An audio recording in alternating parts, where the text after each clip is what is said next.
মোহতারাম বিরাদারানি ইসলাম, কোরআন শরীফের মধ্যে বর্ণিত হয়েছে যে কোনো ব্যক্তি যদি কাবা শরীফে জিয়ারত করে এবং মাকামে ইব্রাহিমে নামাজ পড়ে, নামাজ পড়ার পরে কাবা তপ করা অবস্থাতে তার মউত যদি হয়ে যায় আর তার অন্তরের ভিতরে আহলে বায়াতের প্রতি বুগজু যদি থাকে, দুশ্মনী যদি থাকে, ঘৃণা যদি থাকে, তো তাবরানি শরীফের মধ্যে বর্ণিত হয়েছে যে কাবা শরীফে মরার পরেও আল্লাহ তাকে জান্নাতে নয় জাহান্নাম দান করবে।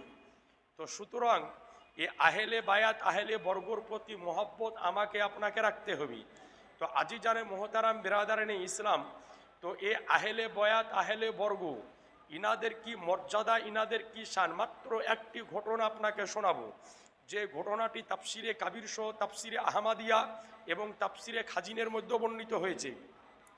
বিশ্ববিখ্যাত সাহাবী রসুল হজরতে আবদুল্লাহ ইবনে আব্বাস রাদিয়াল্লাহু তাআলা আনহু বর্ণনা করেন যে আমার রসুলে পাক সাল্লাল্লাহু আলাইহি ওয়াসাল্লাম যখন মক্কা মদিনা শরীফে, তো ওই সময়তে নাজরানের একজন খ্রিস্টান ব্যক্তি, একজন ঈসাই ব্যক্তি নাজরান থেকে মদিনা শরীফে আমার নবীর নিকটে হাজির হলো। কেন হাজির হলো? হাজির হওয়ার তার যেই মাকসাদ, তার যে আশা, তার যে ইচ্ছা ছিল যে আল্লাহর পায়গাম্বার ঈসা নবীকে নিয়ে নবী মুহাম্মাদের সাথে কিছু কথা বলবো। কারণ ঈসাই যারা, খ্রিস্টান যারা, তাদের একটি কুফরি, তাদের একটা জঘন্য আকিদা হলো যে আল্লাহর পায়গাম্বার ঈসা রুহুল্লাহ হলো আল্লাহর বেটা। একটু নাউজুবিল্লাহ বলেন।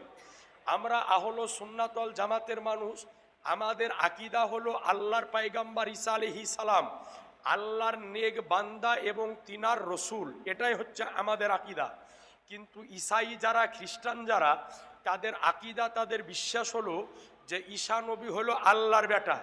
তো এই নাজরানের এই খ্রিস্টান আমার নবীর নিকটে হাজির হওয়ার পরে বলে যে আব্দুল্লাহর বেটা মুহাম্মদ, আজকে তোমার নিকটে এসেছে একটা প্রশ্ন নিয়ে। তো বলে কি বলো?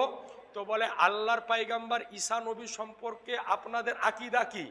তো নবী আমার বললেন আল্লাহর পায়গাম্বার ঈসা আলাইহিস সালাম তিনি আল্লাহর নেক বান্দা এবং আল্লাহর প্রেরিত রসুল। জোরে বলেন সুবহানাল্লাহ। নবী আমার যখন এই কথা বললেন, তো হজরতে রসুলে পাক সাল্লাল্লাহু আলাইহি সাল্লামকে ওই নাজরানের খ্রিস্টান বলছে যে এটা কেমন করে সম্ভব হয়?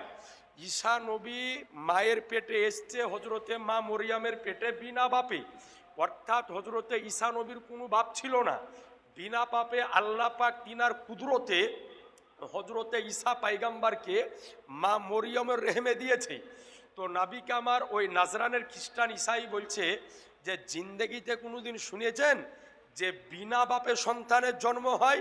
তো নাবি আমার বললেন যে মা হজরতে ঈসা নবীকে আল্লাহ পাক মা মরিয়ামের পেটে দিলেন বিনা বাপে, নিজের কুদরতে, এটা তো হচ্ছে বিনা বাপে। কিন্তু আল্লাহ রব্বুল আলামিন এই রকম কুদরতের মালিক, এই রকম শক্তির মালিক যে আল্লাহ পাক বাপ আদম এবং মা হাওয়াকে বিনা বাপ এবং মায়ে পৃথিবীতে পাঠিয়েছেন। বলেন সুবহান, একটু জোরে বলেন সুবহানাল্লাহ। তো এ আজি জানে মোহতারাম, এই রকম একের পর এক দুজনের মধ্যে যখন কথোপকথন চলতে থাকে, বাহাসুনা যারা চলতে থাকে, শেষ পর্যন্ত ফাইসালা যখন হলো না, তো সঙ্গে সঙ্গে আল্লাহ রব্বুল আলামিন মুবাহেলার আয়াত নাজিল করলেন।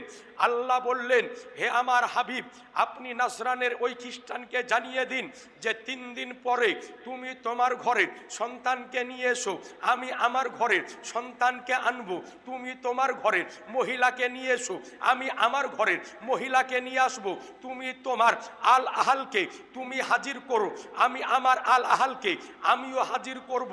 আমরা দুইজনে মিলে একটা ফাঁকা ময়দানে যাব। তুমি আমার বরবাদের দোয়া করবে, আমি তোমার বরবাদের দোয়া করব।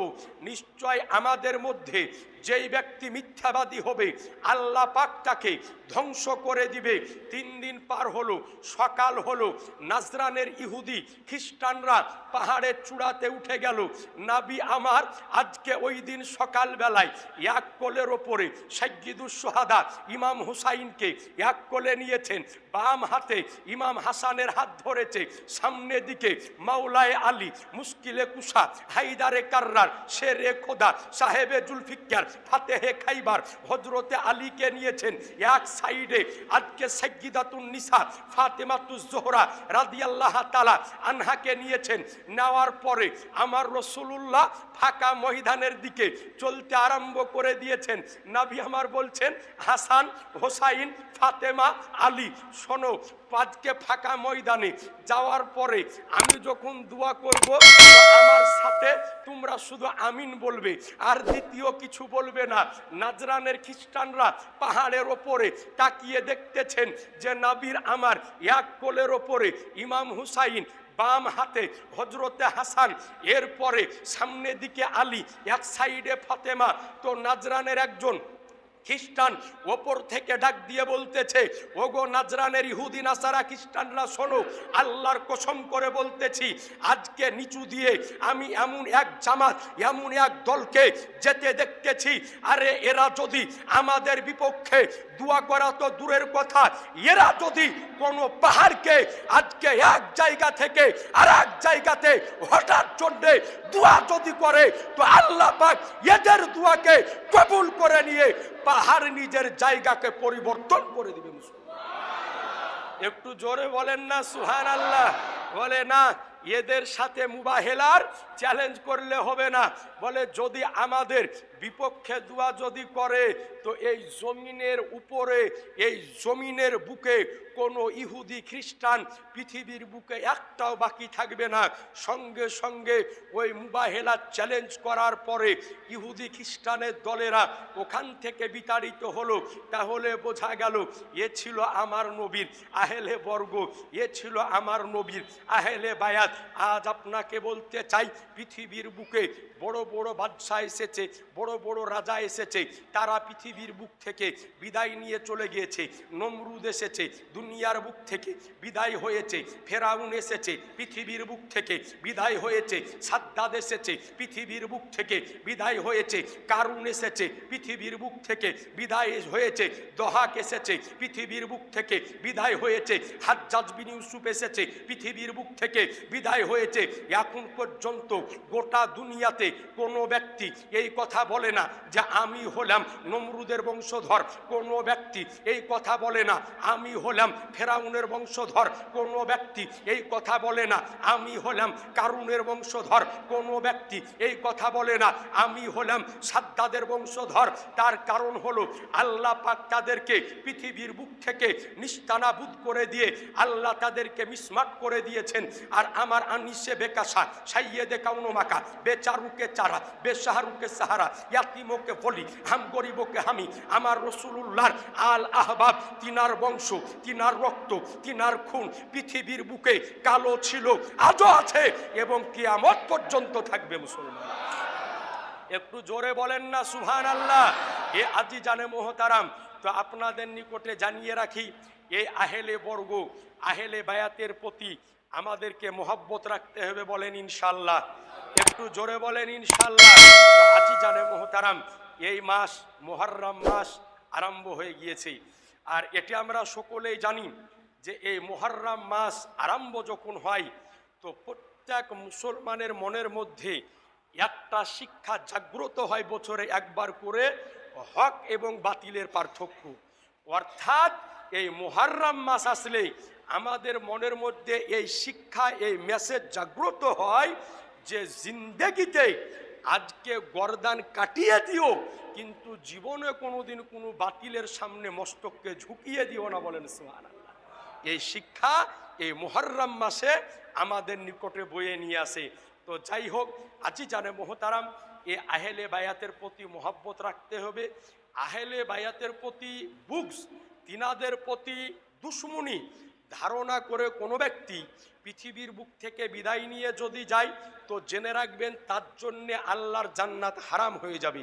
এই জন্যে আহেলে বায়াতের প্রতি মোহাব্বত, ইশক, প্রেম, ভালোবাসা আমাকে আপনাকে রাখতে হবে। আগামী শুক্রবার 26 তারিখ মুহররম মাসের 10 তারিখ পড়বে, ওটাই হচ্ছে আশুরার দিন। ইনশাল্লাহ তাআলা যত সম্ভব আমরা সেই দিনটাকে যথাভাবে ইনশাল্লাহ আমরা পালিত করব। যেমনভাবে আমরা করি সেইভাবেই করব। তবে লাঠি খেলে, ঢোল বাজিয়ে, তাসা বাজিয়ে, নাচ গান করে, বুক চাপড়িয়ে, জারি গেয়ে, মার্শিয়া গেয়ে নয়, বরং এই দিন আপনি কি করবেন, মুহররম উপলক্ষে 2টি রোজা রাখেন। এটা হাদিস শরীফে আছে। মুহররম উপলক্ষে 2টি রোজা রাখেন, হয় 9 আর 10ই মুহররম বা 10, 11ই মুহররম, 2টি রোজা আপনি রাখেন। মুহররম মাসের 10 তারিখে ইমাম হুসাইনের নামে আজকে জিকিরে সোহাদায়ে কারবালার জলসার আয়োজন করুন। এই মুহররম মাসের 10 তারিখে গরিব ফকির মিসকিনদের মধ্যে দান সাদকা করুন। মুহররম মাসের 10 তারিখে মানুষকে শরবত পান করান। মুহররম মাসের 10 তারিখে মানুষকে খিচুড়ি রান্না করে খাওয়ান। মুহররম মাসের 10 তারিখে আজকে ইবাদত করুন। মুহররম মাসের 10 তারিখে ইমাম হুসাইনের নামে ইসালে সব করেন। মুহররম মাসের 10 তারিখে আল্লাহর ইবাদতে মগ্ন থাকেন। মুহররম মাসের 10 তারিখে আজকে দান ধ্যান করেন, টাকা পয়সা সাদকা করেন। আল্লাহ পাক যেন এই রকমভাবে এই আশুরার দিনটিকে আমাদেরকে উদযাপন করার তৌফিক দান করে। সকলে বলে দিই আল্লাহুম্মা আমিন। ওয়া আখিরি দাওয়ানা আনিল হামদুলিল্লাহি রাব্বিল আলামিন। আসসালামু আলাইকুম ওয়া রাহমাতুল্লাহি ওয়া বারাকাতুহু।